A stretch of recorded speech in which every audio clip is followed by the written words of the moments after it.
Hi friends, welcome back to my YouTube channel. ಎಲ್ಲರೂ ಹೇಗಿದ್ದೀರಾ? ಚೆನ್ನಾಗಿದ್ದೀರಾ ಅಂದ್ಕೊಳ್ತೀನಿ. ನಾನು ಕೂಡ ಚೆನ್ನಾಗಿದ್ದೀನಿ.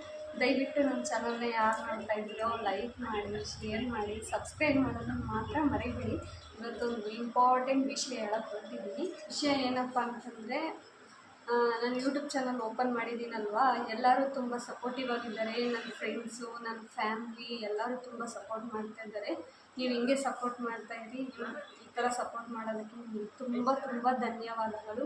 ಇನ್ನೂ ನಮ್ಮನ್ನು ಸಪೋರ್ಟ್ ಮಾಡ್ತಾಯಿದ್ರೆ ನಮಗೂ ಇನ್ನೂ ವೀಡಿಯೋಸ್ ಮಾಡಬೇಕು ಅಂತ ನಮಗೂ ಇನ್ನೂ ಪ್ರೋತ್ಸಾಹ ಬರುತ್ತೆ. ಇನ್ನೊಂದು ಏನು ಗೊತ್ತಾ ಫ್ರೆಂಡ್ಸ್, ನಾವು ಏನೇ ಮಾಡಬೇಕಂದ್ರೂ, ಏನೇ ಕೆಲಸ ಮಾಡಬೇಕಂತಂದ್ರೂ ಒಂದು ಹಸ್ಬೆಂಡ್ ಸಪೋರ್ಟ್ ಇರಬೇಕು. ಫ್ರೆಂಡ್ಸು, ಫ್ಯಾಮ್ಲಿ ಸಪೋರ್ಟಿವ್ ಇದ್ದರೆ ನಾವು ಏನಾದರೂ ಮಾಡ್ಬೋದು, ಏನು ಬೇಕಾದರೂ ಮಾಡ್ಬೋದು. ಬಟ್ ನಮಗೆಲ್ಲ ಇದ್ದಾರೆ. ನನ್ನ ಹಸ್ಬೆಂಡ್ಗೂ ಏನು ಅನ್ನೋದಿಲ್ಲ, ಆಯಿತು ಮಾಡು ಅಂತ ಅವರು ನನಗೂ ಧೈರ್ಯ ಹೇಳ್ತಾ ಇದ್ದಾರೆ. ಅವ್ರು ಯಾರಾದರೂ ಕೆಟ್ಟದಾಗಿ ಕಮೆಂಟ್ ಹಾಕಿದ್ರೆ ಅದನ್ನೆಲ್ಲ ತಲೆ ಕೆಡಿಸ್ಕೊಂಡು, ಬಟ್ ಯಾರೂ ಹಾಕಿಲ್ಲ. ಆ ಥರ ಯಾರನ್ನ ಹಾಕಿದ್ರೆ ತಲೆ ಕೆಡಿಸ್ಕೊಂಡು ಹೋಗಬೇಡ.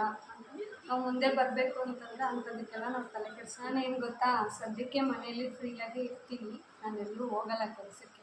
ಯಾಕಂದರೆ ನನಗೆ ಸ್ವಲ್ಪ ಹೆಲ್ತ್ ಪ್ರಾಬ್ಲಮ್ ಇದೆ. ಹಾಗಾಗಿ ನನ್ನ ಹಸ್ಬೆಂಡ್ ಎಲ್ಲೂ ನನ್ನ ಆಚೆ ಕಳಿಸಲ್ಲ. ನಾನು ಮನೆಯಲ್ಲಿ ಒಬ್ಬಳೇ ಇರ್ತೀನಿ.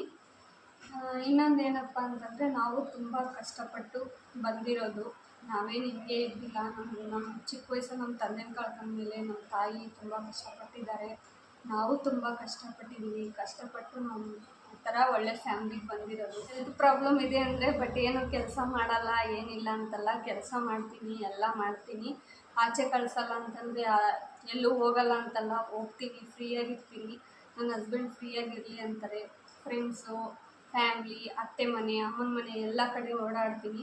ನಿಮ್ಗೆ ಗೊತ್ತಾ ಫ್ರೆಂಡ್ಸ್, ಒಂದು ಹುಡುಗಿಗೆ ತವ್ರ ಮನೆ ಸಪೋರ್ಟಿವ್ ಇರಬೇಕು, ಗಂಡನ ಮನೆ ಸಪೋರ್ಟಿವ್ ಇರಬೇಕು.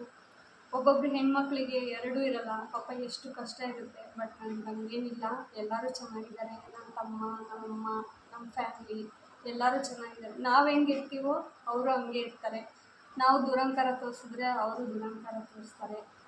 ಹಾಗಾಗಿ ನನ್ನ ಫ್ಯಾಮ್ಲಿ, ನನ್ನ ಹಸ್ಬೆಂಡ್ ಫ್ಯಾಮ್ಲಿ ಆಗಲಿ, ನಮ್ಮ ಅಮ್ಮನ ಫ್ಯಾಮ್ಲಿ ಆಗಲಿ, ಯಾರೂ ಆ ಥರ ಏನಿಲ್ಲ, ಎಲ್ಲರೂ ಚೆನ್ನಾಗೇ ಇದ್ದೀವಿ. ನನ್ನ ಬಗ್ಗೆ ಹೇಳಬೇಕು ಅಂತಂದರೆ, ನಾನು ಓದಿರೋದು ಫಸ್ಟ್ PUC. ನಮ್ಮ ಹಸ್ಬೆಂಡ್ ಓದಿರೋದು 10th. ನಮ್ಮ ಹಸ್ಬೆಂಡ್ ಸಿಕ್ಕಿರೋದು ನನಗೆ ಮ್ಯಾಟ್ರಿಮೋನಿಯಲ್ಲಿ.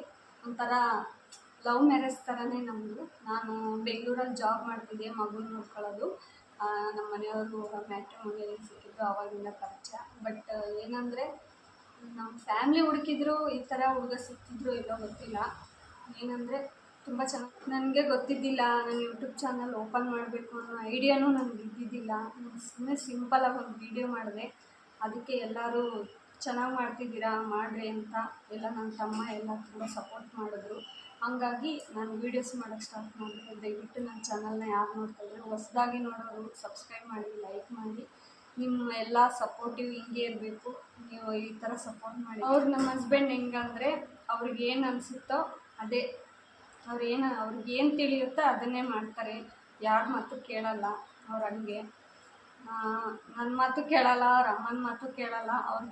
ಏನು ತಿಳಿಯುತ್ತೋ, ಏನು ಸರಿ ಅನಿಸುತ್ತೋ ಅದನ್ನು ಮಾಡ್ತಾರೆ. ನಾವು ಅದನ್ನು ಅಷ್ಟೇ, ನಿಮ್ಗೇನು ಸರಿ ಅನಿಸುತ್ತೋ ಅದನ್ನೇ ಮಾಡು ಅಂತ ನಾವು ಸಪೋರ್ಟ್ ಮಾಡ್ತೀವಿ. ನಮ್ಮಿಬ್ಬರ ಮಧ್ಯೆ ಇನ್ನೊಂದು ಏನಂದರೆ, ಅಂಡರ್ಸ್ಟ್ಯಾಂಡಿಂಗ್ ಚೆನ್ನಾಗಿದೆ. ನಾವು ಪದೇ ಪದೇ ಮುನ್ಸ್ಕೊಳ್ಳೋದು, ಪದೇ ಪದೇ ಜಗಳ ಮಾಡೋದು ಆ ಥರ ಎಲ್ಲ ಏನು ಮಾಡಲ್ಲ. ನಾವು ಫ್ಯಾಮ್ಲಿ, ಫ್ರೆಂಡ್ಸ್ ಥರನೇ ಇರ್ತೀವಿ. ಒಂಥರ ನಾನು ಡೈಲಿ ನನ್ನ ರೊಟೀನ್ ಹೇಗೆ ಅಂತ ನಾನು ವೀಡಿಯೋಸ್ ಹಾಕ್ತಾ ಇರ್ತೀನಿ. ಆಮೇಲೆ ಒಂದು ರೆಸಿಪೀಸ್ ಹಾಕ್ತಾ ಇರ್ತೀನಿ. ನೀವು ಇದೇ ಥರ ನನಗೆ ಸಪೋರ್ಟಿವ್ ಆಗಿರಿ, ಸಪೋರ್ಟ್ ಮಾಡ್ತಾಯಿರಿ, ಇನ್ನೂ ಹೆಚ್ಚು ಹೆಚ್ಚು ಸಪೋರ್ಟ್ ಮಾಡ್ತಾಯಿರಿ. ನನ್ನ ವೀಡಿಯೋಸು ಹೊಸದಾಗಿ ಯಾರು ನೋಡ್ತಾ ಇದ್ದೀರಾ ಸಬ್ಸ್ಕ್ರೈಬ್ ಮಾಡಿ, ಲೈಕ್ ಮಾಡಿ, ಶೇರ್ ಮಾಡೋದನ್ನು ಮಾತ್ರ ಮರಿಬೇಡಿ. ಮತ್ತೊಮ್ಮೆ ನನ್ನ ಫ್ರೆಂಡ್ಸ್ಗೆ, ನನ್ನ ಫ್ಯಾಮಿಲಿ ಮೆಂಬರ್ಸ್ಗೆ ಎಲ್ಲರಿಗೂ ತುಂಬ ಹೃದಯದ ಧನ್ಯವಾದಗಳು. ತುಂಬ ಸಪೋರ್ಟ್ ಮಾಡ್ತಾಯಿದ್ದೀರಾ. ನಿಮಗೆಲ್ಲರಿಗೂ ತುಂಬ ಧನ್ಯವಾದಗಳು. ತುಂಬ ಥ್ಯಾಂಕ್ಸ್ ಕೂಡ.